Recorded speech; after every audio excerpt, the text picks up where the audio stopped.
आदम और हव्वा उसी दरख्त के करीब चले गए शैतान के बहकावे में आकर, और उसी दरख्त का फल खा लिया जिसके करीब तक जाने से मना किया था। फिर जन्नती लिबास उनके जिस्म से उतर जाता है और उन दोनों को इस नाफरमानी के इस जुर्म की पादाश में जन्नत से निकाल कर दुनिया में भेज दिया जाता है। ये मंजर जो हमारा कुरान पेश करता है, हू बहू सेम टू सेम यही मंजर हिंदू धर्म की नाक कही जाने वाली एक किताब है मनुस्मृति। उस मनुस्मृति के अंदर पूरा का पूरा ये मंजर मौजूद है। आशु और शत्रुपा को ईश्वर ने जब स्वर्ग में प्रवेश करा दिया तो कहा कि हाय आशु और हाय शत्रुपा, तुम दोनों इस वृक्ष के निकट मत जाना। आशु और शत्रुपा उसी वृक्ष के निकट पहुंच गए और उस वृक्ष का फल खा लिया। स्वर्गीय वस्त्र उनके शरीर से उतर जाता है, जन्नती लिबास उनके जिस्म से उतर जाता है। स्वर्ग के बड़े बड़े वृक्षों के पत्तों से उन्होंने अपने गुप्तांग को, अपने शरीर को छिपाया और उसके बाद उन दोनों को स्वर्ग से निष्कासित कर दिया गया, जन्नत से निकाल कर उनको दुनिया में भेज दिया गया। यही वाकया मनुस्मृति के अंदर भी मौजूद है। इससे साफ क्लियर होता है कि आदम और हव्वा का वाकया मनुस्मृति में मौजूद है। हजरत नूह अलैहिस्सलातु वस्सलाम अपनी कौम को समझाते रहे, बिलाखिर कौम ईमान नहीं लाई। अल्लाह का अज़ाब आया, जमीन से पानी, आसमान से पानी। नूह का बेटा कनान एक पहाड़ के ऊपर चढ़ गया। नूह अलैहिस्सलाम ने कहा, मेरे बेटे आज मेरी कश्ती में बैठ जा, ईमान लिया, अल्लाह को मान ले, तौहीद को मान ले, ईश्वरवाद को कबूल कर ले। लेकिन वो नहीं माना, कहने लगा पानी पहाड़ तक नहीं आएगा। पानी पहाड़ तक पहुंच गया, नूह का बेटा ईमान नहीं लाया और नूह के सामने उनका बेटा डूब कर मर गया। जो वाकया हमारे कुरान ने नूह अलैहिस्सलाम और उनके बेटे का बताया, यही वाकया मनुस्मृति में मनु के ताल्लुक से मिलता है कि मनु ने अपनी कौम को, अपनी जाति को, अपने समूह को सचेत किया, डराया और धमकाया। लेकिन जब उनकी जाति वाले, समूह वाले उन पर ईमान नहीं लाए, स्वीकार नहीं किया उनके निमंत्रण को, उनकी दावत को, तब ईश्वरीय प्रकोप आया, महाप्रलय आई। धरती ने भी जल निकालना शुरू कर दिया और आकाश से भी जल की वर्षा होने लगी। मनु का पुत्र एक पर्वत पे चढ़ गया। मनु ने अपने पुत्र को बुलाया, मेरे पुत्र मेरी कश्ती में, मेरी नाव में, मेरी नाव में आ जा। मनु का पुत्र नहीं माना, अर्थात उसने मनु के निमंत्रण को स्वीकार नहीं किया, रिजेक्ट कर दिया।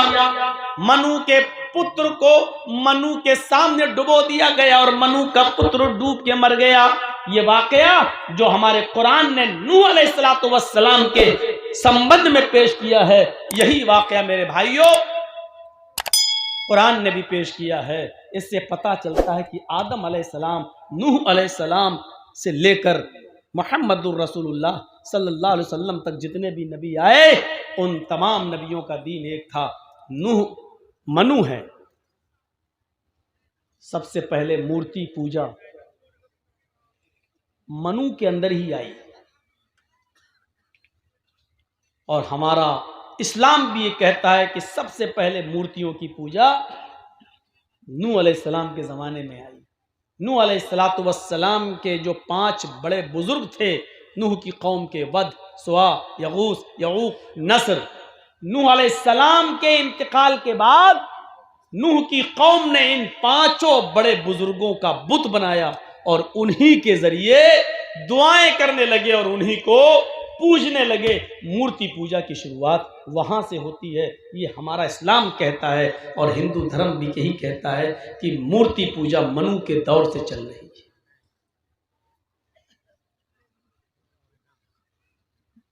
ये चीज आप देखते जाइए। फिर आगे बढ़िए, फिर हमें ये मिलता है, जब आप भविष्य पुराण पढ़ेंगे तो हमें ये मिलता है कि शंकर जी की कोई औलाद नहीं होती थी, तो उन्होंने अपनी पत्नी को एक मंत्र दिया, पार्वती जी को, और पार्वती जी जब नहाने लगी तो उनके जिस्म से, उनके शरीर से जो मैल और कुचैल और गंदगी जो निकल रही थी, उस मैल और कुचैल और गंदगी से उन्होंने एक पुत्र बनाया, बेटा,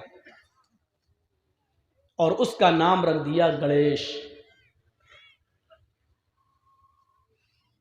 गणेश को तलवार लेकर दरवाजे पे खड़ा कर दिया, किसी को अंदर मत आने देना, मैं नहा रही हूं, मैं स्नान कर रही हूं।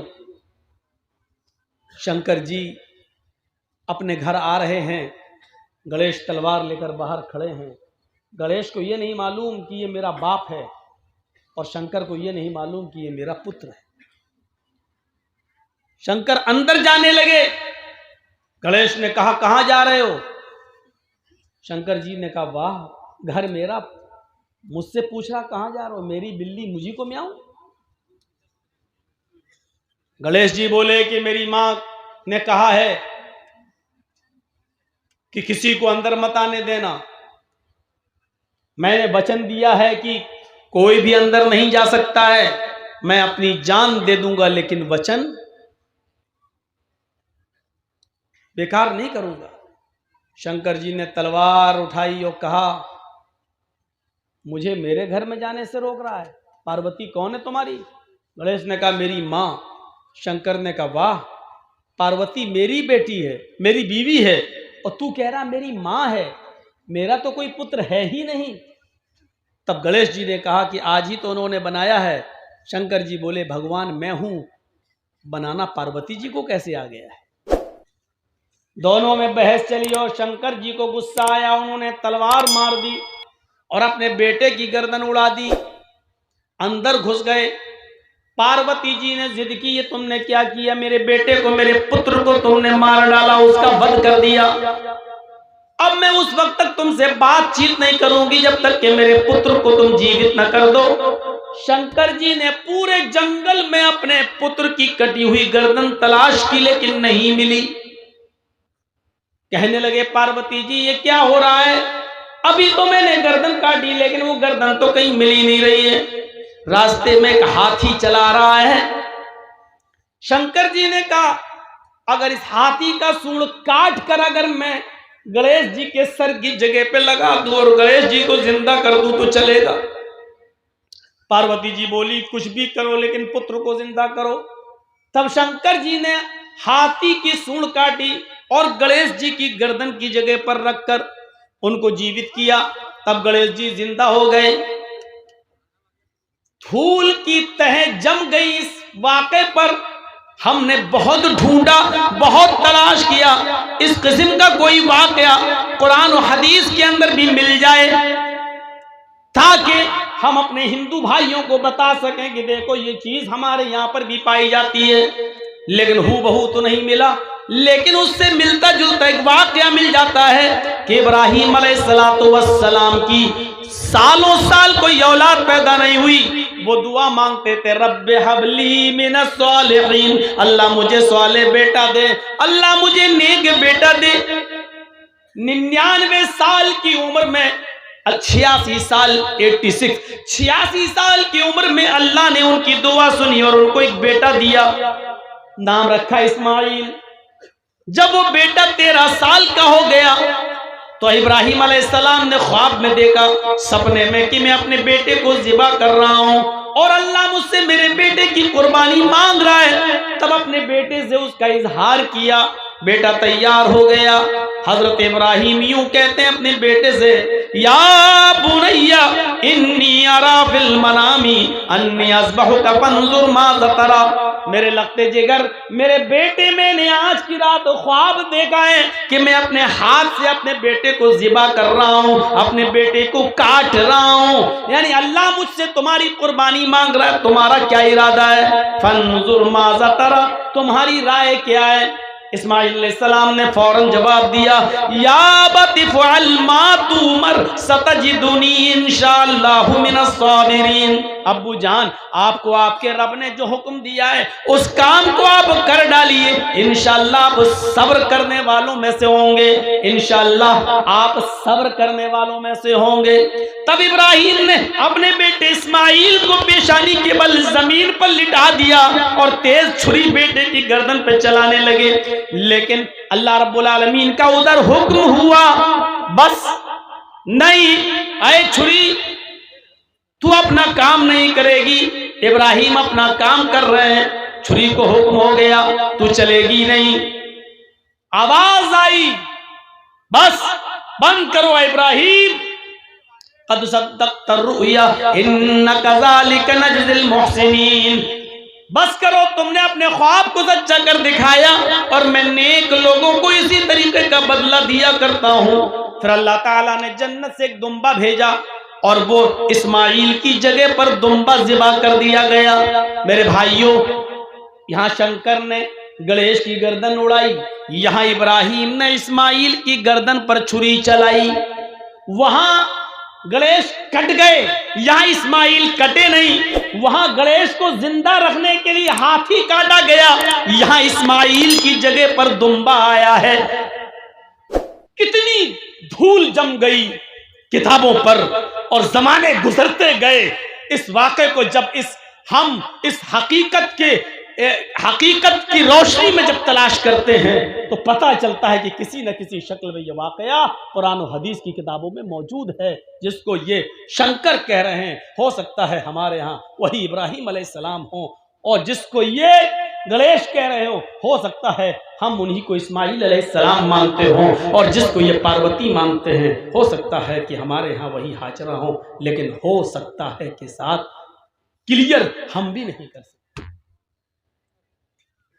इन चीजों के सामने देखिए तो पता चलता है कि हकीकत क्या है। ये धूल कौन साफ करेगा?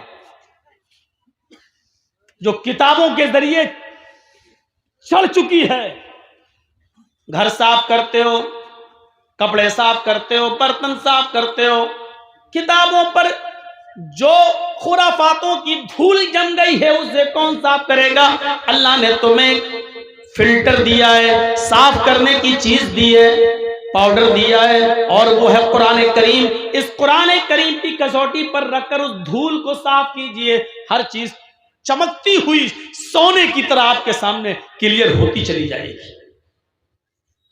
इस्लाम की बुनियाद जिन 5 चीजों पर है, हिंदू धर्म की बुनियाद भी उन्हीं 5 चीजों पर टिकी हुई है। बुनियल इस्लाम अला खम्सिन शहादती अल्ला इलाहा इल्लल्लाह व अन्ना मुहम्मदर रसूलुल्लाह व इकामिस सलाह व ईताइज ज़काह वल हज्ज व सौम रमजान। इस्लाम की बुनियाद इन 5 चीजों पर है। शहादती अल्ला इलाहा इल्लल्लाह, इस बात की गवाही दो कि अल्लाह के अलावा कोई माबूद नहीं। वो अन्ना मुहम्मद रसूलुल्लाह, और मोहम्मद अल्लाह के रसूल हैं सल्लल्लाहु अलैहि वसल्लम।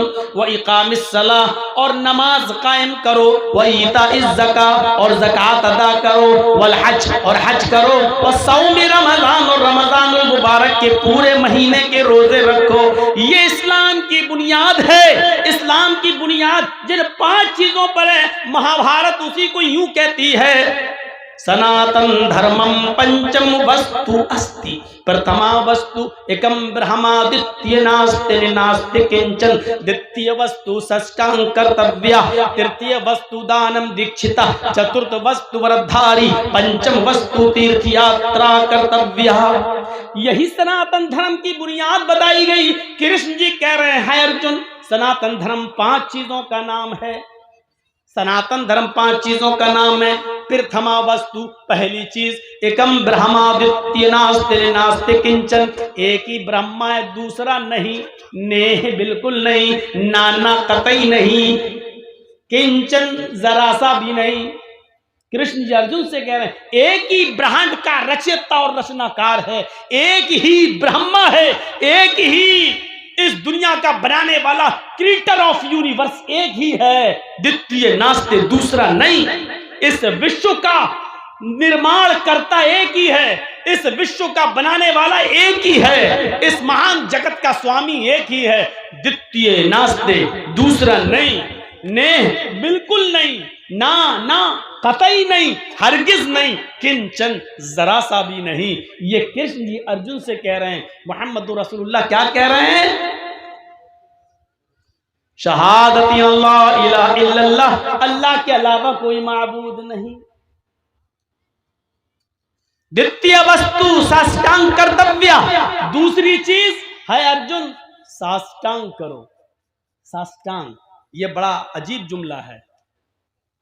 हिंदू लोग आज भी साष्टांग करते हैं, लेकिन उनको खुद नहीं पता ये साष्टांग करते हैं कि 20 टांग करते हैं।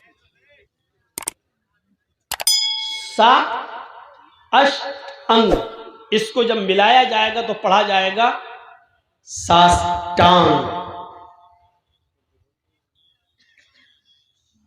अष्ट के माना संस्कृत में होते हैं 8, सा अष्ट। अब मिलाइए तो पढ़ेंगे साष्ट, सा अष्ट यानी साष्ट, 8 के साथ, 8 के साथ अंग, सा अष्ट अंग, साष्टांग, 8 अंगों के साथ धरती पर रखकर, 8 अंगों को धरती पर रखकर ईश्वर को प्रसन्न करो। 8 अंग जमीन पर रख के कोई बताए? 8 अंग सिर्फ सजदे में होंगे बस, कोई और दूसरी शक्ल है ही नहीं। सजदे में आप जाइए, माथा और नाक कितना है? 2 हाथ कितना? 4, और दोनों घुटना कितना हुआ? 6, और दोनों पैर 8। सा अष्ट अंग। कृष्ण जी कह रहा अर्जुन साष्टांग करो यानी सजदा करो, और खुल के कह दूं नमाज पढ़ो। पहली चीज, इस ब्रह्मांड का रचयिता और रचनाकार एक है, दूसरा नहीं। यानी एक ही अल्लाह इबादत के लायक है, दूसरा